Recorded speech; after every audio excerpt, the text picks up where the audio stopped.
Hello and नमस्कार दोस्तों, मैं पुष्पेंद्र और आपका एक बार फिर से सभी का स्वागत करता हूं आपके अपने यूट्यूब चैनल टॉप गुरु में। और फ्रेंड्स, इस वीडियो के माध्यम से हम करने वाले हैं आरआरबी एएलपीएन टेक्नीशियन 2018 के 17 अगस्त 2018 के सेकंड शिफ्ट का पेपर। ठीक है, और आपका ये पूरा पेपर यहाँ पर हम कराने वाले हैं, फुल पेपर। और ये सेट नंबर दोस्तों आपका 10वां रहने वाला है। इसके पहले भी हमने 9 सेट करा दिए हैं प्रीवियस ईयर क्वेश्चन CBT 1 के। तो जिन्होंने भी नहीं देखा है तो डिस्क्रिप्शन में प्लेलिस्ट की लिंक डली हुई है, वहाँ से आप सारे वीडियो अवश्य देख लेना। ठीक है, और इसमें दोस्तों आपके रहने वाले मैथ, रीजनिंग और जीके के इम्पोर्टेंट क्वेश्चन, जो कि आपके आगामी आने वाली सभी अपकमिंग वैकेंसियों के लिए बहुत ही हेल्पफुल रहने वाला है। चलिए पहले क्वेश्चन की तरफ बढ़ते हैं। और यहाँ पर देखिए, ये आपका जो है तो यहाँ पर आपकी शिफ्ट नंबर दूसरी है। ठीक है, पहली शिफ्ट 10 से 11 थी और दूसरी शिफ्ट क्या थी 1 से 2। ठीक है, और 17 अगस्त का है पेपर। ठीक है, चलिए दोस्तों पहला क्वेश्चन यहाँ पर देखते हैं अपन लोग। ये है आपका पहला क्वेश्चन। यहाँ पर बोला गया है कि यह चार्ट एक परिवार के प्रति माह के घरेलू व्यय का प्रतिनिधित्व करता है। अगर परिवार की आमदनी 33,650 है तो परिवार द्वारा मनोरंजन और भोजन पर एक महीने में मिलाकर कुल कितना खर्च है। ठीक है, यहाँ पर क्या बोला गया है, भोजन और मनोरंजन। ठीक है, तो यहाँ पर भोजन और मनोरंजन का आप परसेंटेज देखें, थोड़ा जूम कर देते हैं ताकि आपको सही से दिख सके। तो फूड का परसेंटेज यहाँ पर आप देख रहे होंगे कितना है, 25%। ठीक है, 25% फूड का हो गया। और यहाँ पर क्या बोला गया है, एंटरटेनमेंट का, मनोरंजन का, तो 9% ये हो गया। यानी कि टोटल यहाँ पर कितना हो गया, 34%। ओके, तो यहाँ पर 34% किसका निकालना है हमें, जो ऊपर वहाँ पर दिया गया था, क्या 33,650 का 34% आप जब निकालेंगे तो आपका आंसर आ जाएगा। तो यहाँ पर 33,650 का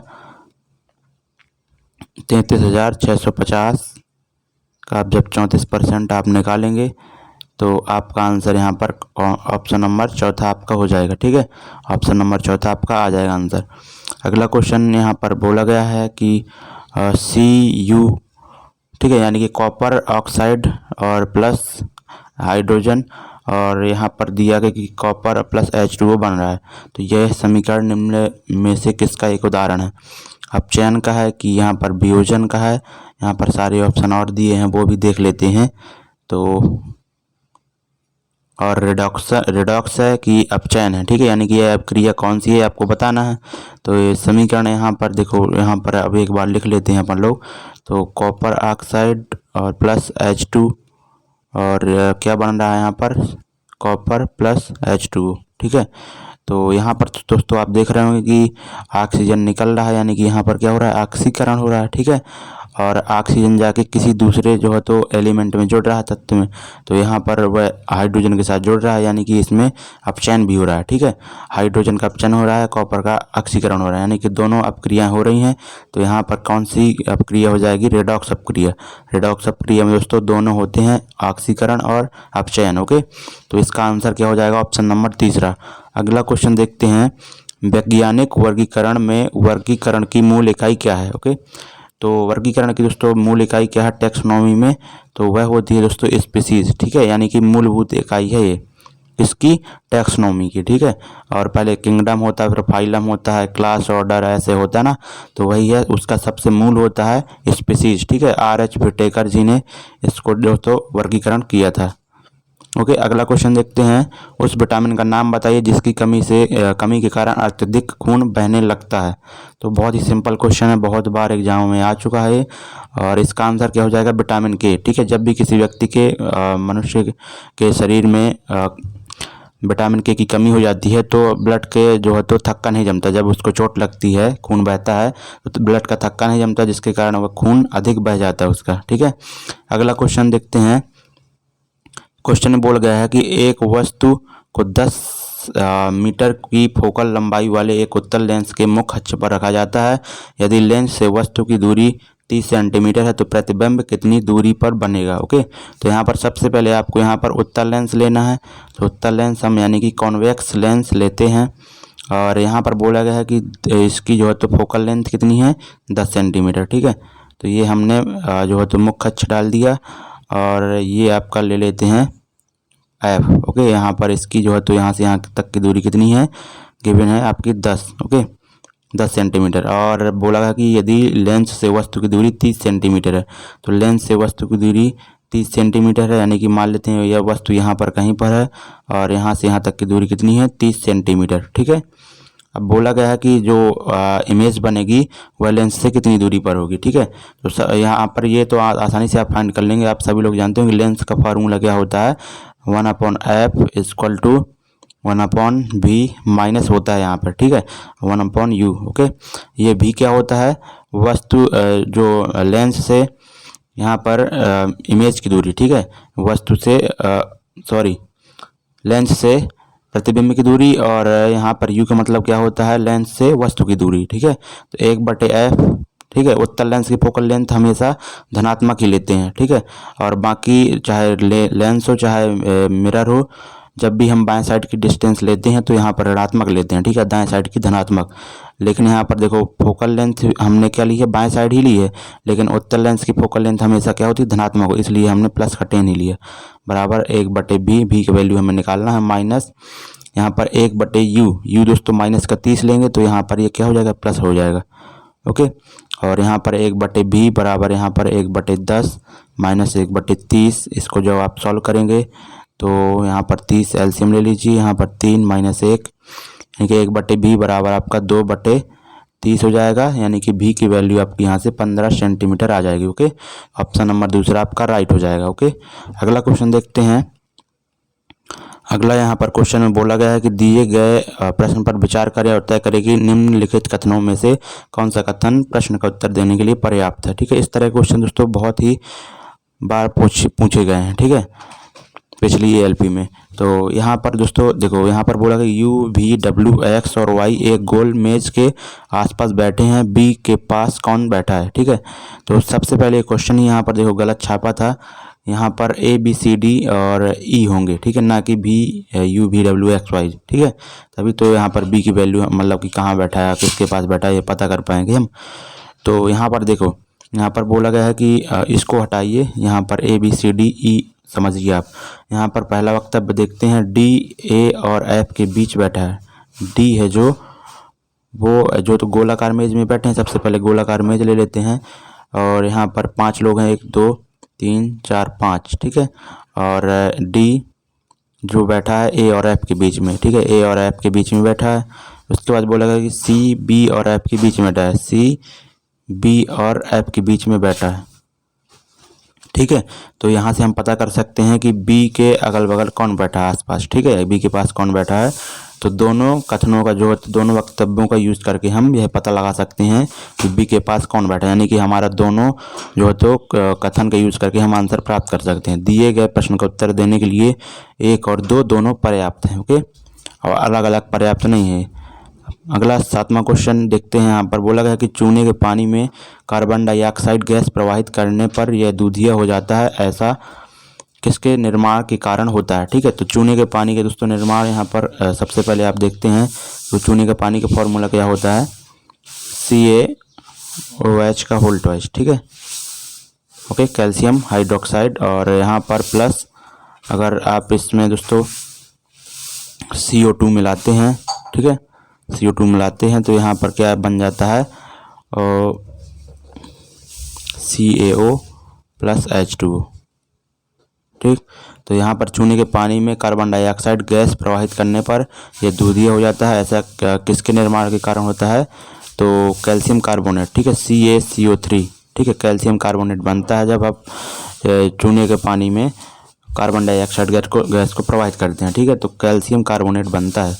तो यहाँ पर ऑप्शन नंबर तीसरा हो जाएगा। इस कैल्शियम कार्बोनेट के बनने के कारण ही उसका रंग दूधिया हो जाता है। ठीक है, अगला क्वेश्चन यहाँ पर करंट अफेयर्स का, इसको नहीं देखना अपन को।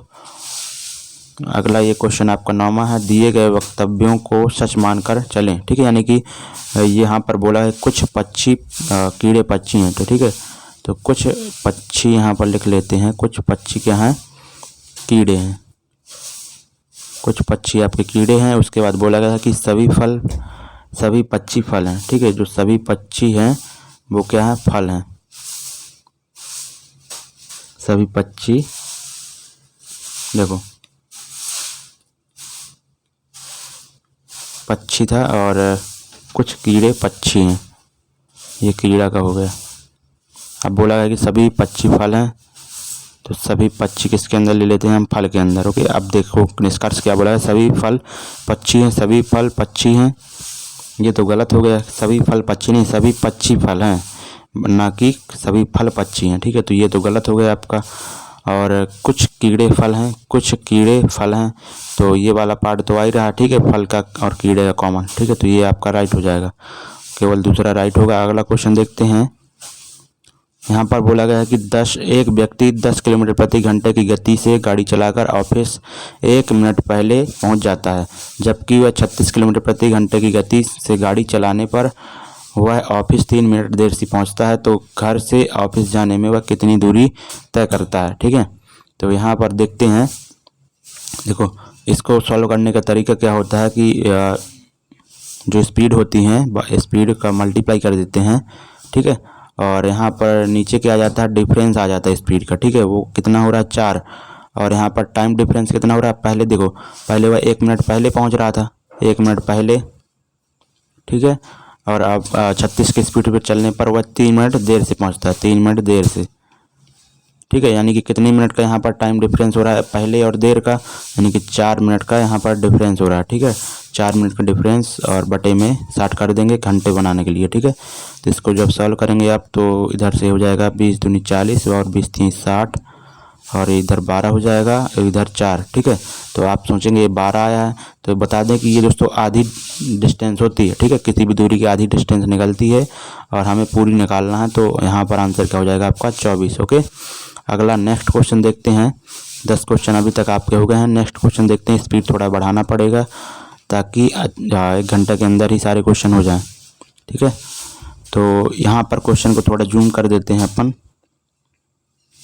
ठीक है, आपको ताकि लाइनें अच्छे से देख सकें क्लियर। ठीक है, आपको देखना है कि इसका अगर आप वाटर इमेज बनाएंगे, यानी कि यहाँ पर अगर वाटर है तो वाटर इमेज आपको फाइंड करना है इसका। तो आप देख रहे होंगे कि आपका आंसर क्या हो जाएगा। ये तो नहीं होगा कभी। ठीक है, और ठीक है, ये भी नहीं होगा। और यहाँ पर देखते हैं अपन लोग, तो देखो ये और ये तो सेम लग रहे हैं, लेकिन अंतर कहाँ पर है, इसकी लाइनों पर है। किसकी, और जो है तो देखो इसकी, ये लाइनों की भी अंतर है और ये लाइनों का भी अंतर है। ठीक है, इनका। तो यहाँ पर देखो ये ऊपर है, तो यहाँ पर जब नीचे आएगा तो ये ऐसी लाइनें आएंगी नीचे वाली में। ठीक है, तो ऑप्शन नंबर डी आपका राइट हो जाएगा। इसमें ऐसी ऐसी हो रही हैं। ठीक है, तो ऑप्शन नंबर डी आपका राइट होगा। ये देखिए, अगला क्वेश्चन है यहाँ पर। यदि डेटा के माध्य, माध्यिका और बहुलक को, ठीक है, ओके, अगला क्वेश्चन यहाँ पर देखते हैं अपन लोग। बोला गया है कि यदि एक डेटा के माध्य, माध्यिका और बहुलक के को ए, बी और सी के द्वारा दर्शाया जाता है, तो ए, बी, ठीक है, यानी कि मोड, ओके, मोड यहाँ पर कितना हो जाएगा, मोड और ओके माध्य। ठीक है, मीन और मीडियन और मोड। ठीक है, ये दिया हुआ है। अनुपात क्या दिया हुआ है, ए अनुपात बी अनुपात सी। ठीक है, तो यहाँ पर ए और बी का अनुपात हमें दिया हुआ है 9:8, और बी और सी का हमें फाइंड करना। तो सिंपल सा, आप सभी लोग जानते होंगे कि यहाँ पर जो है तो बहुलक बराबर क्या होता है। ठीक है, यानी कि मोड बराबर क्या होता है, मोड बराबर आपका होता है, ठीक है, ओके, मोड बराबर, तो वो होता है आपका 3 into median minus 2 into mean. Okay, ये होता है। तो यहाँ पर आप 3 इंटू मीडियन क्या हो जाएगा आपका, मीडियन 8। ठीक है, तो ये 8 हो जाएगा, और माइनस 2 इंटू 9। ओके, तो 24 में यहाँ पर 18 जाएंगे तो कितना हो जाएगा आपका 6, यानी कि मोड आपका 6 आ जाएगा। ठीक है, मोड 6 आ जाने की ये आपका 6 हो गया। अब किसका अनुपात बोला गया है कि बी और सी का अनुपात बताइए, तो बी और सी का अनुपात 6, यानी कि 4:3 आपका आंसर हो जाएगा। अगला क्वेश्चन, सिंपल सा आपका फार्मूला पता होना चाहिए कि जो बहुलक बराबर क्या होता है 3 इंटू माध्यिका माइनस 2 इंटू माध्य। ओके, अगला क्वेश्चन यहाँ पर है लोहा जो कि गुणों में कोबाल्ट और निकल जैसा होता है को इन तत्वों से बहुत दूर रखा गया। ओके, यानी कि लोहा और कोबाल्ट और निकल एक ही जैसे गुण के होते हैं, लेकिन इन तत्वों को बहुत दूर रखा गया। यह किसकी कमियों में से एक था? ठीक है, तो यह किसकी कमियों में से एक था दोस्तों? न्यूलैंड के अष्टक नियम। ठीक है, उसका ये जो है तो कमी था। ओके, अगला 15वां क्वेश्चन 11 से विभाज्य। ठीक है, 11 से विभाज्यता चेक करना है यहाँ पर। तो देखो यहाँ पर क्या हो जाएगा, 11 से विभाज्यता चेक करने के लिए दोस्तों कैसे करते हैं, जैसे कोई संख्या हमारी दी है कितनी x 3331। ओके, तो 11 से विभाज्यता चेक करना है, यानी कि यहाँ पर आप क्या करेंगे कि जो सम स्थान पर स्थित अंक हैं और विषम स्थान पर स्थित अंकों का अंतर देखेंगे। अंतर या फिर 0 होना चाहिए या फिर 11 का मल्टीपल होना चाहिए। ठीक है, ओके, तो यहाँ पर देखो यहाँ पर कितना हो जाएगा 3x और प्लस यानी कि x + 4 आ रहा है। ओके, और यहाँ पर कितना हो रहा है, विषम का जोड़ेंगे जब, ठीक है, सम वाले का जोड़ेंगे तो यहाँ पर 6 हो रहा है, 6। ठीक है, तो यहाँ पर x की क्या वैल्यू रख दें ताकि दोनों आपस में घटेंगे तो बराबर हो जाएंगे, 0 हो जाएंगे। ठीक है, तो x की वैल्यू अगर आप 2 रख देंगे तो आपका जो है तो 11 से डिविजिबल हो जाएगा। अगला क्वेश्चन देखते हैं।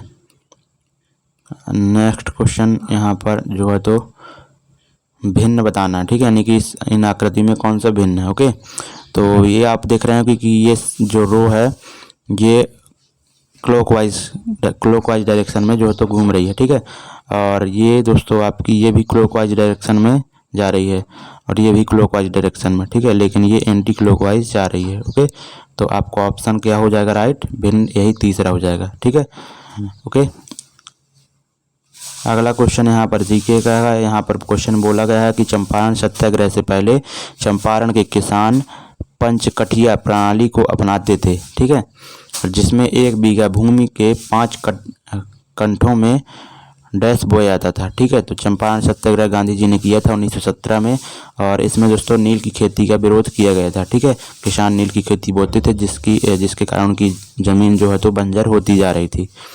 अगला क्वेश्चन देखते हैं।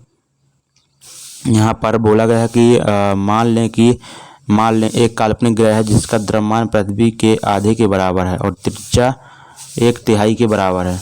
यदि पृथ्वी की सतह पर गुरुत्वाकर्षण के कारण त्वरण g है तो उस ग्रह पर गुरुत्वाकर्षण के कारण त्वरण क्या होगा। ठीक है, यानी कि g बराबर आपको सभी लोग जानते होंगे क्या होता है, m। ठीक है, m/m1 × m2/r²। ठीक है, तो यहाँ पर बोला गया है कि उस ग्रह, ठीक है, उस ग्रह की जो है तो जो द्रव्यमान है पृथ्वी के आधे के बराबर है। ठीक है, यानी कि क्या हो जाएगा यहाँ पर, जब यहाँ पर m1 × m2/2 हो जाएगा। ठीक है, यानी कि कोई m1 या m2 जैसे कोई उस ग्रह का द्रव्यमान है वो आधा हो जाएगा। ठीक है, और जो त्रिज्या है कितनी है, 1/3 है। ठीक है, 1/3 है, तो यानी कि यहाँ पर r/, जब 3 करेंगे अपन इसका वर्ग करेंगे तो ये यहाँ पर क्या हो जाएगा आपका m1 × m2/2, और ऊपर है दोस्तों आपका नीचे 9 आ जाएगा ना, तो ऊपर आपका चला जाएगा ये 9। ठीक है, r²। तो ठीक है, तो यहाँ पर 9/2 g आप रख सकते हैं। ठीक है, तो आपका आंसर क्या हो जाएगा, ऑप्शन नंबर दूसरा। अगला नेक्स्ट क्वेश्चन, शेर, बाघ और पशु, इसका आंसर क्या हो जाएगा। देखो पशु तो दोनों हैं। ठीक है, पशु के अंदर दोनों आ जाएंगे, शेर और बाघ अलग अलग हो जाएंगे। ठीक है, तो इस तरह आपका बनेगा। अगला क्वेश्चन, वक्तव्य और मान्यताएं। तो 1 वर्ष में अपने पैसे को 3 गुना करें, एक विज्ञापन में ऐसा लिखा हुआ है। ठीक है, तो आश्वासन सच्चा नहीं है, ये नहीं हम कह सकते। ठीक है, ऐसा हमें कहीं भी वक्तव्य में कथन में नहीं दिया गया कि आश्वासन जो विज्ञापन है वह सच्चा है कि नहीं है। ठीक है, तो ये रॉन्ग कर देंगे अपन। बोला गया है दूसरा, लोग चाहते हैं कि उनका पैसा बढ़ जाए, ये बात कह सकते हैं। ठीक है, क्योंकि लोग चाहते हैं तभी तो दोस्तों विज्ञापन ऐसे छप रहे हैं। अगर लोग चाहते ही नहीं तो ऐसे विज्ञापन आते ही नहीं। ठीक है, उनका कोई वैल्यू ही नहीं रह जाता। जो लोग चाहते हैं कि उनका पैसा बढ़ जाए तो इसलिए तो ये ऐसे विज्ञापन आ रहे हैं कि 1 वर्ष में अपने पैसे को 3 गुना करें। ठीक है, तो ये राइट हो जाएगा। अगला क्वेश्चन देखते हैं, केवल दूसरा राइट हो जाएगा इसका। कथन और निष्कर्ष ये भी है। देखो बोला गया कि सचिन अच्छा बल्लेबाज है, और उसके बाद बोला कि बल्लेबाज बुद्धिमान होते हैं।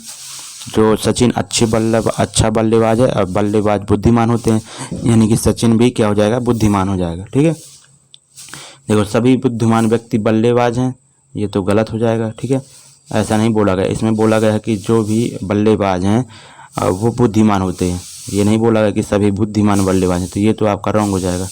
अगला है सचिन बुद्धिमान है, ये कह सकते हैं। ठीक है, क्योंकि वो बल्लेबाज है, सचिन बल्लेबाज है और बल्लेबाज बोला गया कि बुद्धिमान है, तो सचिन तो बुद्धिमान होगा ही। ठीक है, ये राइट हो जाएगा, इसका भी सेकंड राइट होगा। अगला क्वेश्चन है यहाँ पर देखिए, रीजनिंग का है। यहाँ पर QNKH, ठीक है, यहाँ पर सिंपल सा आपको दिख रहा होगा, यहाँ से यहाँ तक -3 हो रहा है, इधर से इधर -3 हो रहा है, यहाँ से -3, और इसमें जब -3 करेंगे आप तो आपका क्या आ जाएगा, E। ओके, तो आपका ऑप्शन नंबर 2 राइट हो जाएगा। अगला नेक्स्ट, नाइट्रोजन का परमाणुक द्रव्यमान आपका 14 है और हाइड्रोजन का 1। ठीक है, अमोनिया का आणविक द्रव्यमान क्या होगा, तो सिंपल सा आपको यहाँ पर क्या मालूम होना चाहिए था, अमोनिया का जो है तो फार्मूला NH3। ठीक है, और इसका परमाणु द्रव्यमान आपका आणविक द्रव्यमान पूछा गया है, तो यहाँ पर क्या हो जाएगा, सोडियम जो तो सॉरी नाइट्रोजन का क्या है 14 केविन है, तो 14 प्लस हाइड्रोजन का 1 होता है जिसमें से 3 है, तो 14 + 3 यानी कि 17 आपका आंसर हो जाएगा। ठीक, अगला क्वेश्चन देखते हैं, इसको हल करना है अपन को, बोर्ड मास का यहाँ पर फॉलो होगा नियम। इधर सबसे पहले डिवाइड को सॉल्व करेंगे, तो यहाँ पर 3 और 9 3 27, यहाँ पर 27 यानी कि माइनस का 8 आ जाएगा, और 24 डिवाइड बाई माइनस का 8 जब करेंगे तो यहाँ पर -3 आपका आंसर आ जाएगा। अगला नेक्स्ट क्वेश्चन है, इसको सॉल्व करना है आपको, तो यहाँ पर सिंपल सा करिए कि आप देखो यहाँ पर जब देखो 136 तो सभी जगह बन रहा, तो यानी कि दशमलव के बाद के जो है तो आपको जोड़ना है। ओके, तो यहाँ पर 0.300 ले लीजिए, और इधर पर क्या हो जाएगा, यहाँ पर 0.2300 और 0.1230 और 0.0123, अब सभी को ऐड कर लीजिए, तो यहाँ पर 3 बन रहा है, इधर पर 5, इधर पर 6 और इधर पर भी 6। ठीक है, यानी कि 136 तो आएगा ही आपका, और पॉइंट में क्या आएगा 66.53। ठीक है, तो ये आपका आंसर हो जाएगा। ओके, अगला क्वेश्चन देखते हैं, एक धनराशि 5% वार्षिक साधारण ब्याज की दर पर इतने वर्ष के अंत में कुल इतनी हो जाती है। ठीक है, तो निवेश की गई राशि क्या थी, यानी कि पहले राशि कितनी थी 100%। ठीक है, ये अमाउंट आपका दिया गया है, यानी कि जो आपका मूलधन ब्याज, ठीक है, वही तो अमाउंट होता है, मिश्र धन। ओके, तो यहाँ पर क्या हो जाएगा, आपका जो है तो रेट क्या हो कितना निकल जाएगा, 3 वर्ष 3 सही 4/1/4 वर्ष में कितना जो है तो रेट आ जाएगा, तो 4 3 12 यानी कि 13/4 यानी कि 13/65/4 आपका यहाँ पर इतना % हो जाएगा। ठीक है, ब्याज कितना ब्याज, और पहले से राशि कितनी थी 100%, तो इतना दोनों को ऐड कर देंगे, तभी तो ये अमाउंट किसके बराबर हो जाएगा 2790 के। ठीक है, ओके, तो यहाँ पर 465 लिख लेते हैं अपन, 465/4। ठीक है, और ये % है, बराबर कितना हो जाएगा 2790 के। अब आप सिंपल करिए कि 5 से डिवाइड करना शुरू कर दीजिए, 5 45 और 5 3 15। ओके, और इसको जब डिवाइड करेंगे 5 5 25 और बचेगा 2, और इधर 5 25 बचेगा 4 5 40। ठीक है, ओके,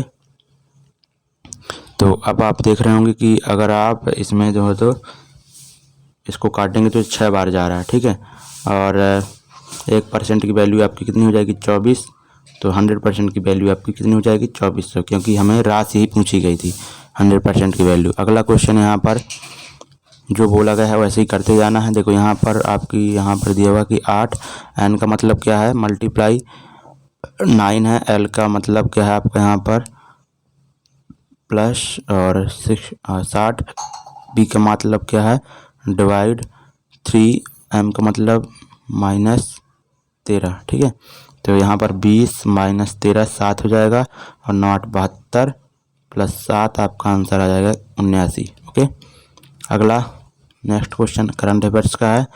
ये क्वेश्चन देखते हैं, बोला गया है क्वेश्चन में कि 1 रुपये 50 पैसे और 25 पैसे के कुछ सिक्कों का मूल्य यहाँ पर इतना दिया हुआ है, इतने रुपए, तो उनकी संख्या अनुपात इतना है, तो प्रत्येक प्रकार के सिक्कों की संख्या क्या होगी। ठीक है, यानी कि हम मान लेते हैं प्रत्येक प्रकार के सिक्के कितने हैं, 3x और 4x और 5x। ठीक है, और यहाँ पर अगर 3x सिक्के होंगे तो इनकी वैल्यू क्या हो जाएगी, एक एक रुपए की 300। ठीक है, पैसे में हम लेते हैं 300x, इधर पर कितनी हो जाएगी 50 चुको 200x रुपए, पैसे में लेते हैं वैल्यू। ओके, और यहाँ पर 25 पंचे 125x।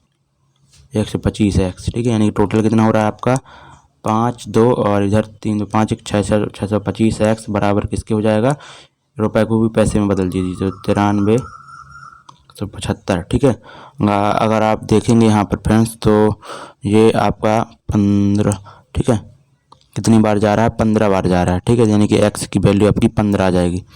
ओके, अब प्रत्येक प्रकार के सिक्कों की संख्या क्या हो जाएगी, तो अनुपात ये है, तो यहाँ पर 45 और 15 चौको 60 और 15 पन्ना 75, यानी कि आपका ऑप्शन नंबर पहला राइट हो जाएगा। अगला नेक्स्ट है, जिस प्रकार एकाकी संगीन से संबंधित है उसी प्रकार मात्रा किससे संबंधित होगी। ठीक है, तो एलॉन संबंधित है अनकॉम्पेंडेंट। ठीक है, उसी प्रकार आपका अमाउंट किससे संबंधित होगा, तो इससे परिणाम से। ठीक है, परिमाण से, यानी कि क्वांटिटी से।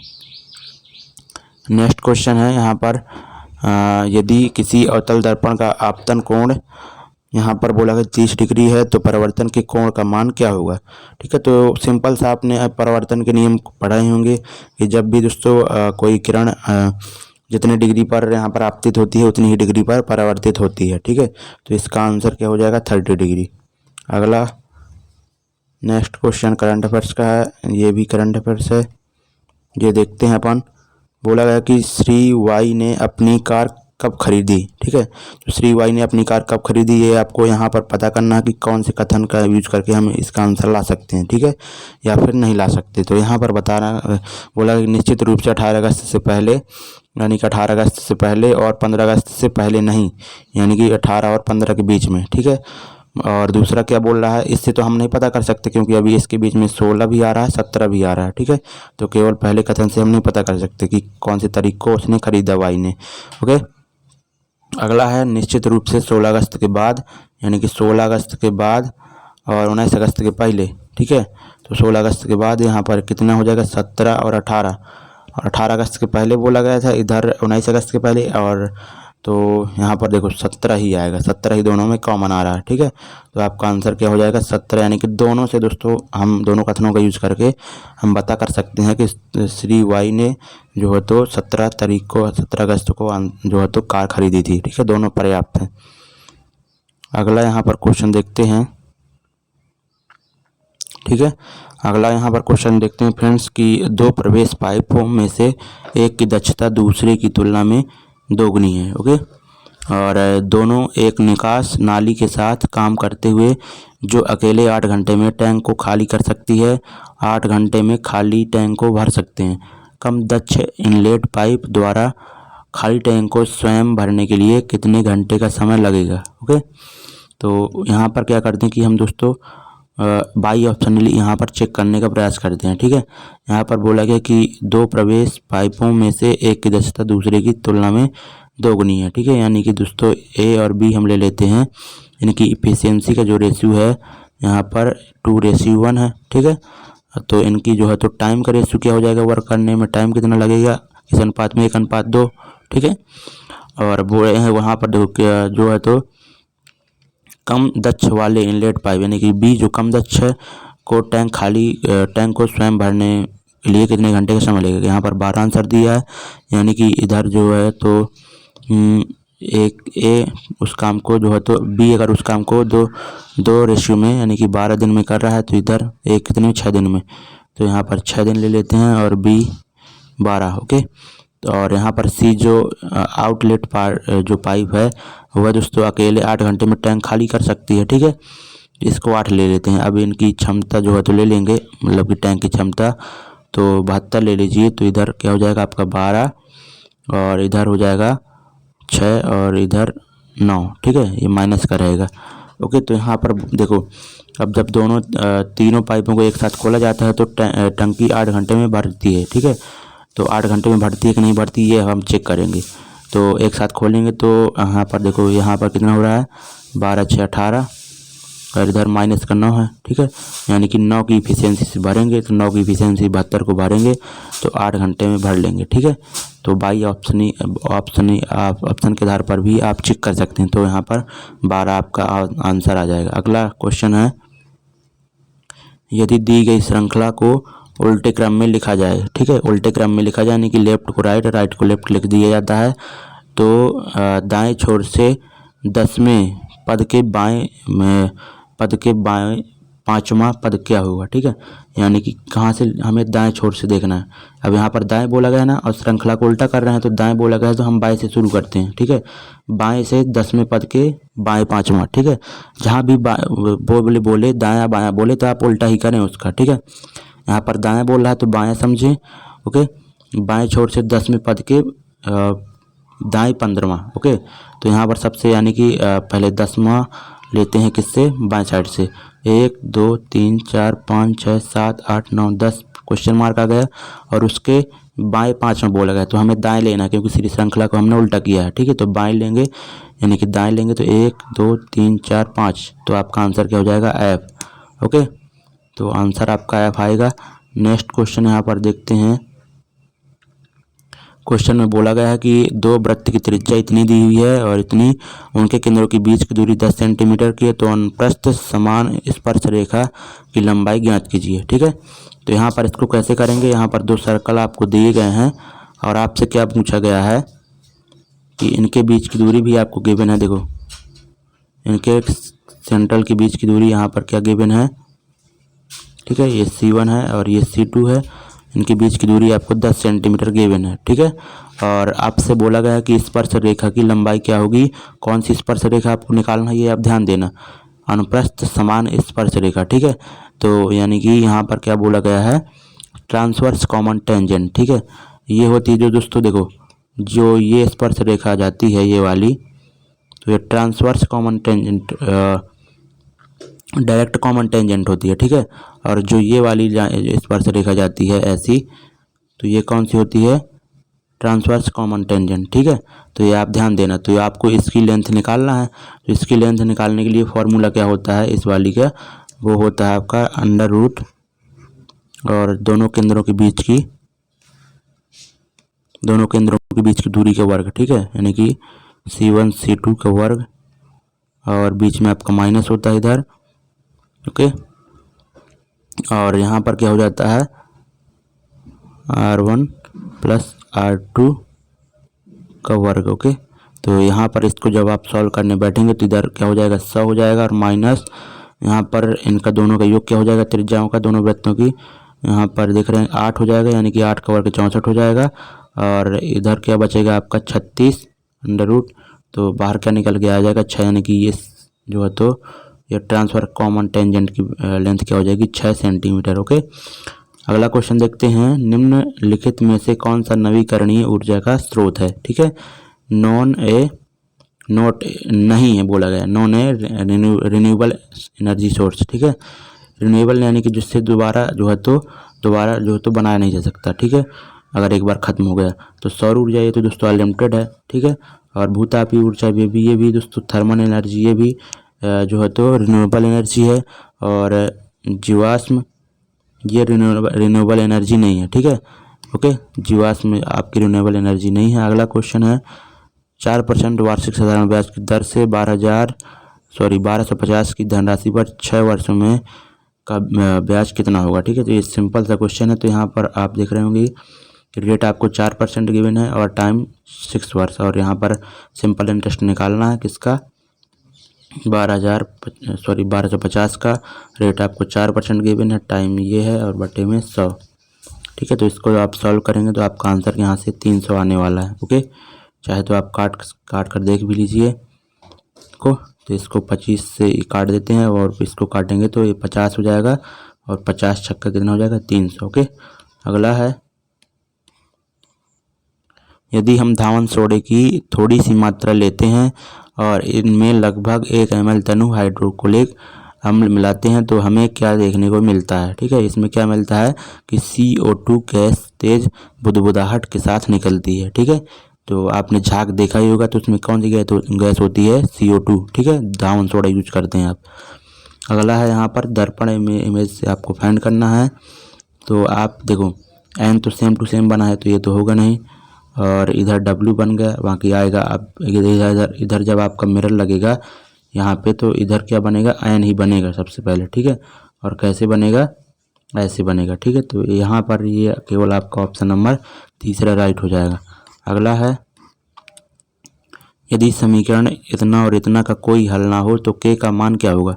ठीक है, तो यहाँ पर जब भी जो समीकरण का कोई हल नहीं होता तो यहाँ पर क्या होता है कि A1/A2 बराबर B1/B2 ये होता है। ठीक है, तो A1 की वैल्यू यहाँ पर 4 है और A2 की वैल्यू 6 है और बराबर B1 की वैल्यू 3 है और B2 की वैल्यू माइनस का k है। ओके, तो यहाँ से 36 का 18। ओके, तो यहाँ पर क्या हो जाएगा, माइनस का 4 के बराबर 36 का 18 और यहाँ पर के की वैल्यू आपकी क्या हो जाएगी, माइनस का 4.5। ओके, तो ऑप्शन नंबर तीसरा राइट हो जाएगा। नेक्स्ट क्वेश्चन देखते हैं। नेक्स्ट आपका क्वेश्चन है, यहाँ पर दिया गया है कि PS की माँ के इकलौते पुत्र की पत्नी है। ठीक है, जो P है S की माँ। ठीक है, तो सबसे पहले S लेते हैं। S की माँ के इकलौते पुत्र की पत्नी है। ठीक है, इकलौते पुत्र की क्या है, पत्नी है। ओके, तो ये दोस्तों जो है तो S की माँ का जो S है वो तो पुत्री भी हो सकती है, पुत्र भी हो सकता है। ओके, लेकिन अगर देखो दो यहाँ पर चीज़ें बन सकती है। अगर ये दोस्तों ये पुत्र हुआ तो इसी की ये पत्नी कौन हो जाएगी, P हो जाएगी। ठीक है, तो ये हो जाएगा। तो यहाँ पर जो है तो ये चीज़ एक बार हो जाएगी और एक बार क्या हो सकता है, ये तो जो है तो ये S क्या हो जाएगी, ये गर्ल हो जाएगी। फिर उसका इकलौता पुत्र कौन हो जाएगा, दूसरा। ठीक है, और उसकी पत्नी कौन हो जाएगी, आपकी P। ये इसमें दोस्तों बनेगा। ओके, तो यहाँ पर बोला गया है कि P किस रूप में S से संबंध रखती है। तो यहाँ पर P S से किस प्रकार संबंधित है, इधर तो पत्नी है। ठीक है, वाइफ, इधर तो वाइफ बन रही है और इधर क्या बन रही है आपकी, इधर बन रही है क्या, भैया की घरवाली क्या होगी, भाभी। ठीक है, यानी कि ननंद।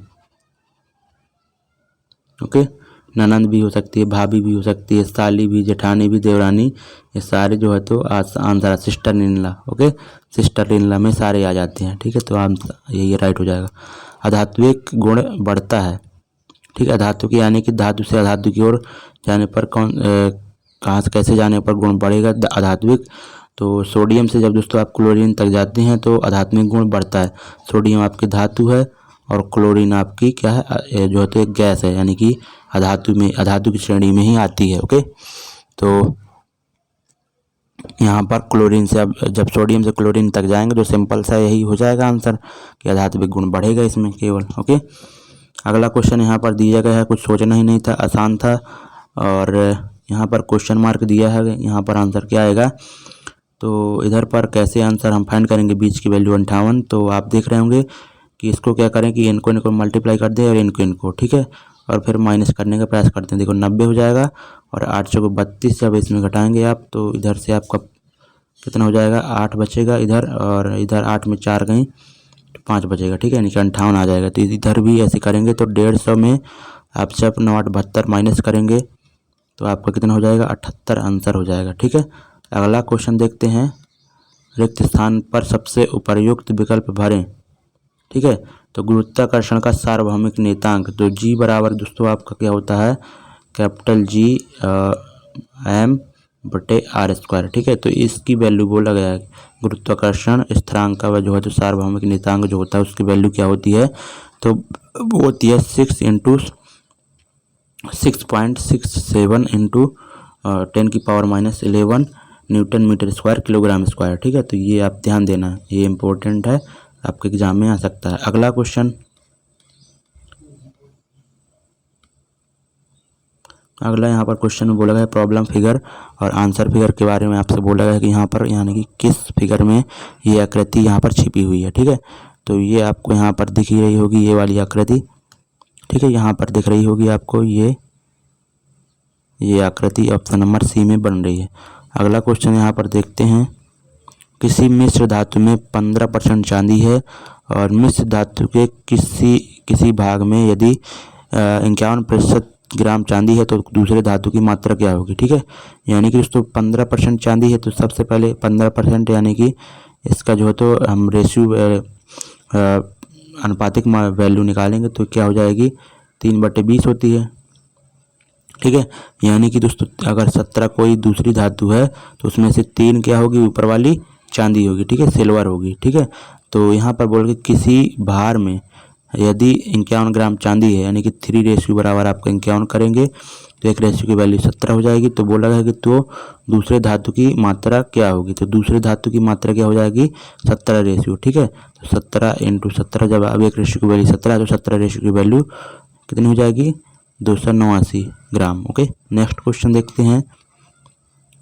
बोला गया है कि एजाज का जन्म 5 जनवरी 2015 को हुआ था जबकि फैज का जन्म उसके इतने दिन बाद हुआ था। तो फैज का जन्म किस तारीख को हुआ था ये आपको बताना है। तो सिंपल सा देखो, 5 जनवरी 2015 को हुआ था, तो 5 जनवरी 2015 को हुआ था तो एक साल बाद यानी कि 365 दिन बाद वो 5 जनवरी 2016 को दोस्तों नहीं उसका भी जन्म हुआ। ठीक है, तो यहाँ पर 365 दिन इसमें घटा देते हैं, फिर जो बचेंगे दिन वो भी हम यहाँ पर देखेंगे। ओके, 365 इसमें माइनस करेंगे तो इधर क्या हो रहा है कि आप देख रहे होंगे कि देखिए सभी ऑप्शन जुलाई वाले हैं। ठीक है, यानी कि जून तक हमें भी जाना। तो यहाँ पर कितने दिन बच रहे हैं, 8। इधर क्या बच रहा है आपका, ओके, तो यहाँ पर 8 बच रहा है और इधर 1 यानी कि 188 दिन बच रहे हैं अभी। ठीक है, तो जनवरी के कितने दिन हो गए, 5 और बचे कितने, 26। ठीक है, तो 26 दिन ये और ऐड कर लेते जनवरी, और फिर फरवरी की जो 2016 लीप ईयर है तो कितने दिन की फरवरी होगी, 29 दिन की। और फरवरी, मार्च, अप्रैल 30 दिन का होता है अप्रैल। ठीक है, और मई, जून भी 30 दिन का होता है। ठीक है, उसके बाद जुलाई जाने के लिए हम आगे जो दिन बचेंगे वो ऐड कर देंगे। कितने दिन ये हो रहे हैं ये जोड़ लेते हैं। ठीक है, तो 6 9 6 15 1 16 17 यानी कि 7 आ रहा है आपका, यहाँ पर 7 आ रहा है और 17 हो रहा है, ये 4 3 7 3 10 3 13 14 15 16 17 177 दिन। ठीक है, नहीं 11 दिन अभी बच रहे हैं यानी कि जून तक आप जा चुके हैं और 11 दिन और ऐड कर देंगे। 11 जुलाई 2016 को एज जो है तो फैज का जन्म हुआ होगा। ठीक है, अगला क्वेश्चन देखते हैं, इस तरह करना है आपको।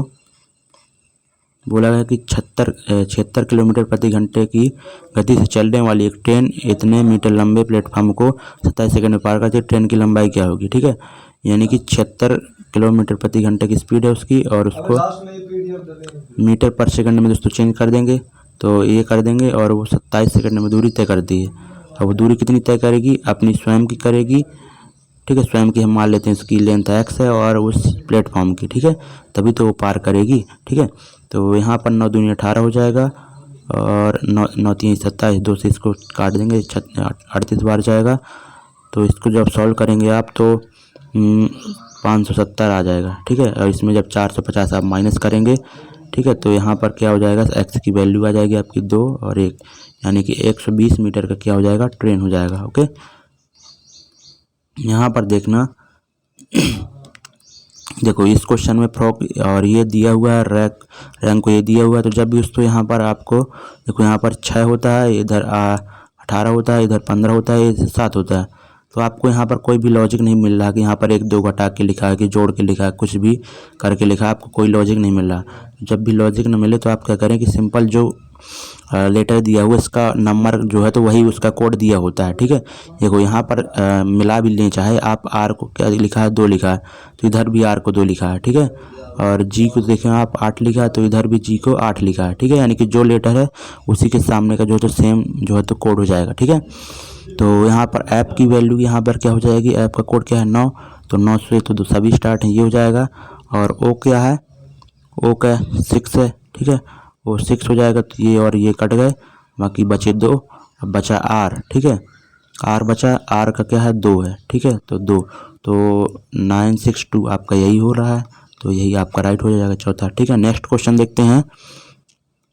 निम्न में से कौन सा यौन और अलैंगिक दोनों रूपों से उत्पन्न होता है। ठीक है, जो हाइड्रा है वह दोस्तों दोनों रूप से उत्पन्न हो सकता है। ठीक है, लैंगिक और अलैंगिक द्वारा। ठीक है, अलैंगिक सेक्सुअल द्वारा। ओके, नेक्स्ट क्वेश्चन देखते हैं। हाइड्रा दोस्तों एक नाइडेरिया फाइलम का दोस्तों यह जो है तो है। ओके, अगला है SI किसकी बताना है आपको, भार की। ठीक है, वेट। अब वेट बराबर क्या होता है, वेट बराबर आपको क्या होता है, सभी को पता हो कि मास इनटू ग्रेविटेशन एक्सलेशन। ठीक है, तो अगर मास इनटू ग्रेविटेशन एक्सलेशन यानी कि ये क्या हो जाएगा आपका, किसके बराबर हो जाएगा, ये फोर्स के बराबर ही हो जाएगा। फोर्स बराबर m ही होता है ना। यहाँ पर त्वरण क्या है, एक्सलेशन, ग्रेविटेशनल एक्सलेशन है। ठीक है, तो यहाँ पर फोर्स की क्या होती है, unit Newton. Okay, next question देखते हैं। कार्बन का एक अपर रूप नहीं है। ठीक है, तो कार्बन का एक अपर रूप नहीं, देखो कार्बन का अपर रूप ये भी है, फ्लोरीन भी है, हीरा भी है, ग्रेफाइट भी है, लेकिन जो कार्बन डाइऑक्साइड है वह दोस्तों इसका अपर रूप नहीं है। किसका, कार्बन का। ओके, और यहाँ पर देखो क्वेश्चन, देखो यहाँ पर पहले देखो साइड व्यू से दर्शाया गया है जीप को और कार को, और उसके बाद दोस्तों टॉप व्यू से इसको देखा गया है। ठीक है, इसी तरह दोस्तों इसको साइड व्यू से पहले देखा गया है और टॉप व्यू से देखा जाएगा तो क्या दिखेगा, ये चीज़ दिखेगी आपको इस तरह। ठीक है, अगला क्वेश्चन देखते हैं, तो आपका ये राइट हो जाएगा। इसको भी देख लेते हैं, ये भी क्वेश्चन अच्छा है, इजी है। ठीक है, और PDF भी दोस्तों जिसको प्राप्त करना हो तो टेलीग्राम चैनल में आप जुड़ जाइए। यहाँ पर देखो टारगेट विथ टॉप गुरु में डिस्क्रिप्शन में लिंक है, वहाँ से ऐड हो जाइए। और EFGH तो यहाँ पर क्या जाएगा आपका I। ओके, और यहाँ पर दूसरा देखते हैं H+2 J हो रहा है, +2 करेंगे L हो रहा है, L+2 N, N+2 P। Okay, तो IP और I यहाँ पर यानी कि 9 में आता है, यहाँ पर 2 हो रहा है प्लस, इधर भी +2 हो रहा है, इधर भी +2, तो इसमें +2 करेंगे तो Q यानी कि IPQ आपका आंसर हो जाएगा दूसरा। ठीक है, नेक्स्ट क्वेश्चन करंट अफेयर्स का है। Y का निरपेक्ष अपवर्तनांक अपवर्तक सूचकांक क्या होता है। ठीक है, पूछा गया है कि Y का निरपेक्ष अपवर्तक सूचकांक क्या होता है, तो ये होता है आपका ऑप्शन नंबर चौथा 1.0003 होता है किसका, वायु का निरपेक्ष अपवर्तक सूचकांक। ठीक है, तो और इसका दोस्तों वाटर का क्या होता है ये भी ध्यान लीजिए, तो 1.33 ये वाटर का अपवर्तक सूचकांक होता है। ठीक है, अगला क्वेश्चन है। ठीक है, यहाँ पर भारतीय राष्ट्रपति फरवरी 2018 से रामनाथ कोविंद किस राज्य से आते हैं, तो उत्तर प्रदेश से थे। ठीक है, रामनाथ कोविंद जो, ठीक है, द्रौपदी मुर्मू के जो पहले थे प्रेसिडेंट हमारे, तो वह कहाँ से थे, यूपी से थे। ठीक है, यहाँ पर क्वेश्चन में बोला गया है कि 2 पाइप किसी खाली टैंक को अकेले 25 और 40 घंटों में भर सकते हैं। ठीक है, तो 2 पाइप हम मान लेते हैं A और B हैं, और एक जो है तो 25 घंटों में और दूसरा 40 घंटों में इसको भर दे, जबकि तीसरा पाइप भरे हुए टैंक को 16 घंटे में खाली कर सकते हैं। C इन आउटलेट पाइप है और ये 16 घंटे में खाली कर सकता है, तो इनकी जो है तो एलसीएम ले लेंगे हम, तो 400 हो जाएगा। इधर से कितनी बार जाएगा, ये 16 बार, और ये कितनी बार जा रहा है, 10 बार, ये जाएगा 25 बार। ठीक है, ये नेगेटिव रहेगा इसका क्योंकि खाली करने वाला है। जब टैंक पूरी तरह से खाली हो और तीनों पाइपों को एक साथ चला दिया जाता है तो टैंक कितने समय में भर जाएगा। ठीक है, एक साथ चला दिया जाएगा तो कितनी एफिशिएंसी से भरेंगे, वो कितनी क्षमता से, इधर प्लस की 26 हो रही है, इधर माइनस की 25, यानी कि 1 की एफिशिएंसी से भरेंगे 400 यूनिट, तो 1 की एफिशिएंसी यानी कि 400 घंटे उनको लगेंगे।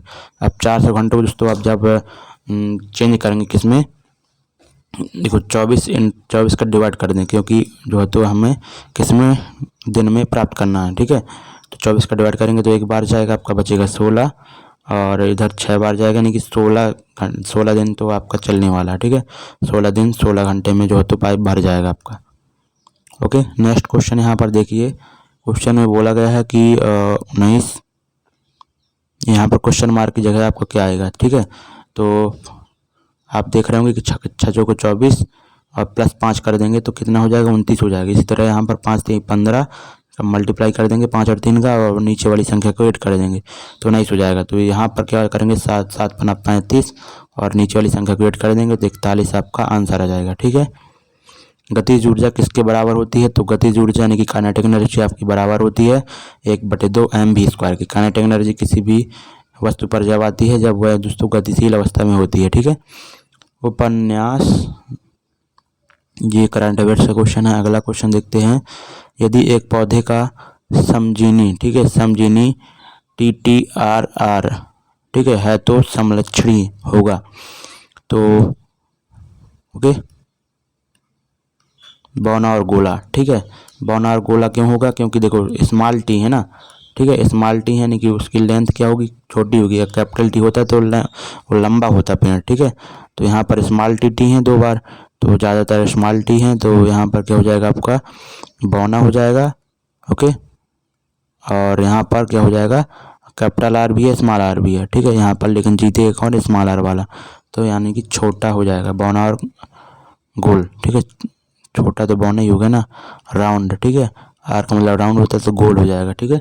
अगला क्वेश्चन देखते हैं, और इसका वर्गमूल, ठीक है, तो इसका वर्गमूल कैसे निकालेंगे, देखो 0.9 का वर्गमूल आप जब निकालेंगे तो कैसे निकालेंगे, तो 9/10 कर देंगे इसको, और ये क्या आ जाएगा 3/√10, और इसकी वैल्यू दोस्तों 3 बटे क्या हो जाएगी, इसकी वैल्यू कितनी होती है, लगभग 3 कुछ होती है, ठीक है।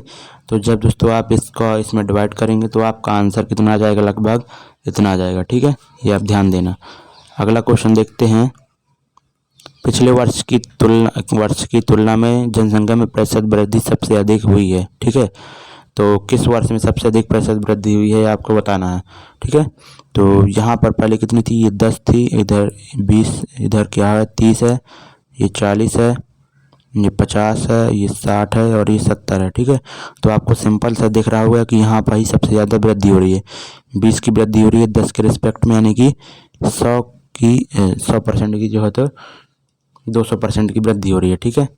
और यहाँ पर दोस्तों क्या हो रही है, यहाँ पर 10 की वृद्धि हो रही है 30 के रिस्पेक्ट में, यानी कि 33 का वृद्धि हो रही है। इधर पर 25% की वृद्धि हो रही है, ठीक है। तो यहाँ पर सभी जगह कम हो रही वृद्धि, लेकिन सबसे अधिक यहाँ पर 200% कौन से वर्ष में हो रही है, 1961 में, ठीक है। अगला क्वेश्चन यहाँ पर देखते हैं, किसी समचतुर्भुज की एक भुजा की लंबाई बताएं जिसका क्षेत्रफल इतना है, ठीक है, और इसके विकर्ण की लंबाइयों का योग कितना है, कितना आपको दिवन है 14, ठीक है। तो एक समचतुर्भुज की, देखो समचतुर्भुज सबसे पहले हम बना लेते हैं, ये समचतुर्भुज हो गया, और इनके विकर्ण जब दोस्तों समचतुर्भुज की क्वालिटी की बात करें तो इनके विकर्ण आपस में एक दूसरे को 90 डिग्री पर काटते हैं और बराबर काटते हैं, ठीक है, ये आपको पता होना चाहिए, ठीक है। ये पार्ट इसके बराबर होगा, ये वाला पार्ट इसके बराबर होगा, ओके। तो यहाँ पर जो है तो इसका क्षेत्रफल क्या गिवन है, 1/2, और D1 × D2 होता है क्षेत्रफल, ठीक है। और यहाँ पर आपको क्या गिवन है, D1 + D2 आपको गिवन है, ठीक है, यानी कि D1 और D2 की वैल्यू आपको निकालना है कि अलग अलग क्या होगी, ठीक है। वहाँ से आप यहाँ पर भुजा की वैल्यू आप निकाल सकते हैं, ओके। तो यहाँ पर हमने दोस्तों दिमाग का लगाया, देखो यहाँ पर योग क्या है 14 है, ठीक है, यानी कि दोस्तों एक विकर्ण आपका अगर 8 ले लेते हैं और दूसरा 6 ले लेते हैं, ठीक है, तो ये अगर 8 हो जाएगा ये पूरा बड़ा वाला, तो इसकी लेंथ क्या हो जाएगी 4 हो जाएगी इस वाले टुकड़े की, और ये वाला अगर 6 है इसकी लेंथ क्या हो जाएगी 3 हो जाएगी, ठीक है। तो अब देखो यहाँ पर पाइथागोरस प्रमेय से यहाँ पर ये 3 है ये 4 है, तो 90 डिग्री के सामने के कारण भुजा क्या हो जाएगी 5 हो जाएगी, ओके। तो यहाँ पर 5 हो जाएगी, तो देखो अब यहाँ पर आपको क्या चेक करना है कि यहाँ पर 8 और 6 विकर्ण लेने पर आपका 24 आ रहा है कि नहीं आ रहा क्षेत्रफल, ये बार ध्यान देना है। तो यहाँ पर जब 1/2 और 8 × 6 करेंगे तो 8 × 6 48 का आधा 24, यानी कि ये आप 8 और 6 ले सकते हैं विकर्ण, ठीक है। तो यहाँ पर बोला गया है कि समचतुर्भुज की एक भुजा की लंबाई बताएं, तो एक भुजा 5 सेंटीमीटर लंबी हो जाएगी, ठीक है। अगला क्वेश्चन देखते हैं, 15 भुजाओं वाले बहुभुज के विकर्णों की संख्या कितनी होगी, ठीक है। तो जब भी दोस्तों बहुभुज के विकर्ण की संख्या निकाल लेते हैं तो विकर्णों की संख्या निकालेंगे दोस्तों आप, तो यहाँ पर क्या हो जाता है n × n-3/2, ठीक है। तो हमें 15 भुजाओं वाले बहुभुज के निकालना है विकर्ण, तो यहाँ पर 12 हो जाएगा बटे 2, यहाँ पर 6 यानी कि 90 आपका आंसर हो जाएगा, ठीक। तो यहाँ पर आपका आंसर क्या हो जाएगा 90, ओके। नेक्स्ट क्वेश्चन, दिए गए चित्र में समांतर चतुर्भुज की संख्या प्रतिनिधित्व करने वाले विकल्प को चुनिए। ठीक है, यानी कि कितने समांतर चतुर्भुज बन रहे हैं आपको ये देखना है। तो मुझे तो पहला दिख रहा है आपका ये वाला, ठीक है, ये वाला एक दिख रहा है, उधर इधर एक ये वाला दिख रहा है, ओके, और एक ये वाला बन रहा है आपका, ठीक है, और आपका 3 हो गए और एक और बन रहा है, ठीक है, 3 हो गए और देखो एक ये हो गया, 2 हो गए और ये 3 हो गए, 4, ठीक है, 4 बन रहा है इसमें। ठीक है, नेक्स्ट क्वेश्चन देखते हैं।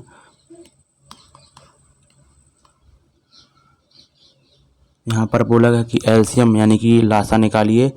तो ये तो सिंपल ही है, देखो हमने कैसे निकाला, आप 112 है ना, तो इसका मल्टीपल देख लीजिए। ठीक है, तो ये तो 210 तो कटेगा ही नहीं 112 से, ठीक है, और ये भी नहीं कटेगा, ये भी नहीं कटेगा, कटेगा केवल यही।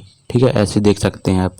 अगला क्वेश्चन यहाँ पर है तर्क और अनुमान। बोला गया है कि एक शीर्ष विश्वविद्यालय ने कक्षा 12 के गणित के पाठ्यक्रम में कटौती की है। ठीक है, यानी कि कक्षा 12 के गणित के पाठ्यक्रम में कटौती की है। तो बोला गया अनुमान कि छात्र पहले की तुलना में गणित में अधिक अंक ला सकते हैं।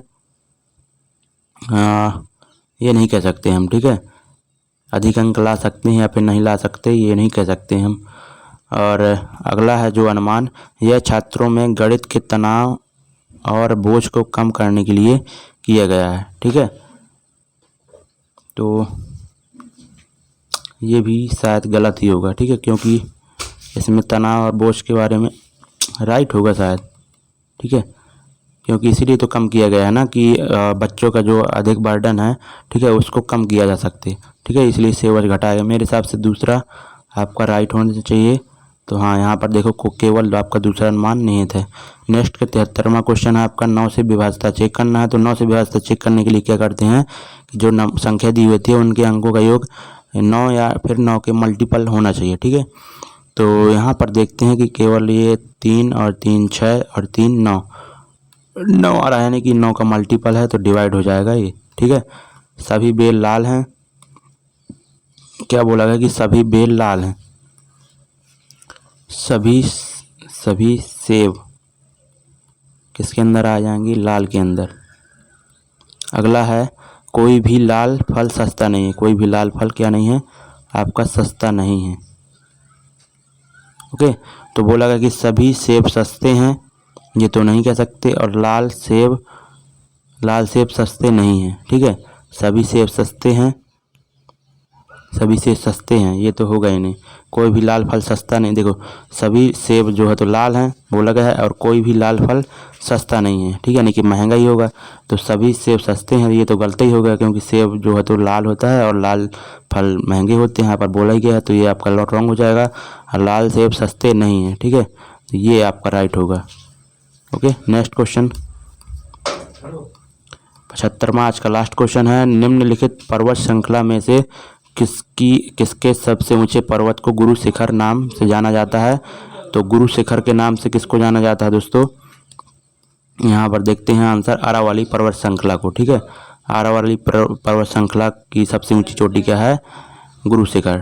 ठीक है, तो उम्मीद करता हूँ दोस्तों सारे क्वेश्चन आपने अच्छे से किए होंगे, और इसकी PDF जिसको चाहिए हो तो आप हमारे Telegram channel target with top गुरु में ऐड हो जाइए। डिस्क्रिप्शन में लिंक डली हुई है उसकी, तो आप वहाँ से ऐड हो जाइए। ठीक है, तो थैंक यू सो मच, मिलेंगे नेक्स्ट वीडियो में। जय हिंद, जय भारत।